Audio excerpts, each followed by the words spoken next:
One of the key improvements to Windows Phone 8 has been its hardware, and that's pretty crazy to think about because generally when you think of an OS upgrade, you're not thinking about having better hardware to go along with it. You're just looking at a whole bunch of cool features like new versions of Android and iOS usually boast, hey, we've got 200, 300, 5 gazillion new features. Most of them you'll never even find. Now the thing about Windows Phone 8, or Windows Phone in general I should rather say, is that Microsoft has restricted the kinds of specs that its phones are allowed to have. So for example, the HTC Titan 2 that we referenced earlier only has a WVGA screen. Now for a 4.7-inch screen, that's not all that great. And you can definitely tell when you put it up against other 4.7-inch screens, let's say the HTC One X or the Galaxy S3, that both have 720p resolution. At least with Windows Phone 8, it's now supporting multiple resolutions. Only 3, but still it's much better because it's 720p and WXGA. So these two particular resolutions are now supported, and this means that you can look forward to a lot nicer experience in terms of just viewing movies, photos, or like even your everyday web surfing or whatever. All of that is going to be better.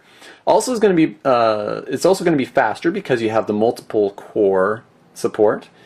Of course, Microsoft only allowed single core processors in its Windows phones before, whereas now you can have anywhere between 2 and, well, 64. They're starting off small. Microsoft is allowing phones to only have the Qualcomm Snapdragon S4 processor. Not a bad deal. It's a dual-core processor. Still quite efficient, quite fast, and much better than what I was doing before. We're not sure exactly when we're going to start seeing quad-core or anything like that in Windows phones, but at least the support is there, and chances are we're going to start seeing it sometime in the near future. Now the other thing, there's a few other things actually.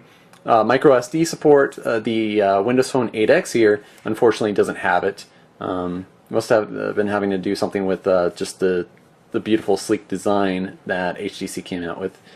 We're definitely fond of this design, by the way. But microSD is certainly supported if companies want to take advantage of that and throw it in there. The last additional piece of hardware support to talk about is NFC, also known as Near Field Communications. Typically this is associated with mobile payments, where you stick your credit card information on your phone and you go up to a payment station and you can just tap your phone and it magically makes the payment for you instead of having to dig your wallet out. So the thing is, NFC is so much more than that. There are plenty of other things that you can take advantage of. It's just a matter of whether or not Windows Phone 8 chooses to do that. Now, one of the new features that's been added into the firmware is a wallet.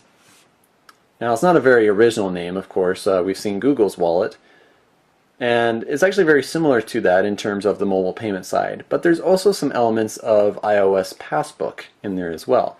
So, for example, you can have your AT&T account for app purchases, carrier billing, of course. You can also go in and throw in your own credit or debit card, gift cards, PayPal. You can even throw in membership and loyalty cards if you so desire. Another part of Wallet is the deals, where you can go in and just be on the lookout for some awesome purchases. Now, I'm not much of a shopper myself, but man, $150 to spend on an outdoor sports team? Oh yes. Sold right there. So let's go in and you see all the information, the terms, expiration. You can pin it to your start screen if you really want to keep a close eye on it. You can even have reminders set so that way you don't miss out on the deal. So you've got that. It's really not much to Wallet at this point. The big thing is, will third-party developers take advantage of it and really utilize it to its full potential? This is kind of like Passbook in that sense, where it really wouldn't take off without these extra apps and services coming in and being able to utilize this service.